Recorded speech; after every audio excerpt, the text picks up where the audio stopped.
जो मूलभूत मांग है कि गाय को पशु ना कहा जाए, माता के करके पुकारा जाए, वो भी पूरी नहीं हो पाई है। और जो ये तो थ्योरी की बात है, और प्रैक्टिकल में गायों की जो दुर्दशा है, पूरे उत्तर प्रदेश घूम के हम आ रहे हैं, बड़ी हालत खराब है। पत्रकारों ने हमसे कहा, जब हमने गौ आश्रय केंद्रों की चर्चा की, जो आदित्यनाथ जी का जो पशुपालन मंत्री है धर्मपाल, जो आप लोगों के सामने बोलता है कि मैं 12 लाख गायों की हम गौ आश्रय केंद्रों में अच्छी व्यवस्था कर रहे हैं, 2000 करोड़ रुपया हमने निकाला है।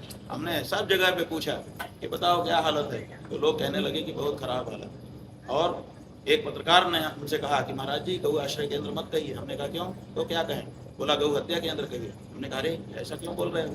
बोले कि सड़क पर कचरा घर में कचरा खाने वाली गाय बच सकती है, ऐसा मेरा भरोसा है, लेकिन इनके गौ आश्रय केंद्र में चली गई फिर उसका बचना मुश्किल है, क्योंकि ना तो वहाँ चारा है, ना तो वहाँ पानी है, ना तो कोई देख रेख है, और जैसे ही दुबली होकर के वो धीरे धीरे मर जाती है तड़प तड़प के, तो उसको जेसीबी से गड्ढा खोद के वहीं लुढ़का करके मार दिया। आपकी संकल्प की तो ऐसी परिस्थिति में सवाल पूछा महाराज जी, तो इसके लिए हम ये कह रहे हैं, नहीं तो मैं सवाल इसलिए पूछ रहा हूँ, गौ आप माता, पहले सवाल का जवाब ले लो, फिर दूसरा सवाल पूछो। गौ माता के लिए आपने पूछा कि कि किस पार्टी पर आपका भरोसा है, हम बता रहे हैं, आप उसको सुनना नहीं चाहते। मैं सुन रहा हूँ। तो हमारे मन में सबसे ज्यादा भावना भाजपा के लिए हो गई थी, लेकिन धीरे धीरे 12 साल का नरेंद्र मोदी का शासन देख करके भी निर्यात पर बढ़ोतरी निरंतर देखते हुए, और इधर आदित्यनाथ जी के शासन में गौ माता की दुर्दशा देखते हुए, हमको ये भरोसा हो गया कि ये बिल्कुल झूठा वादा इन्होंने किया, ये तो बिल्कुल और खराब निकल गए।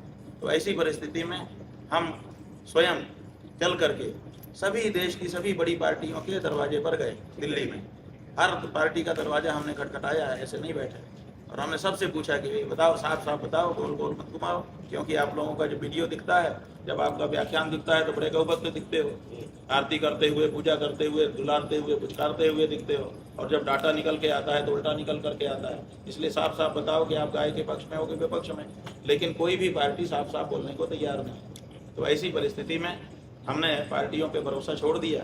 जब भाजपा नहीं कर पाई तो कौन दूसरी पार्टी करेगी, आप बताओ। तो अब आपको तो ऐसी परिस्थिति पर भरोसा नहीं है राजनीतिक पार्टियों पर? ना, बिल्कुल नहीं, किसी नेता पे नहीं है, किसी पार्टी पे नहीं, बिल्कुल साफ।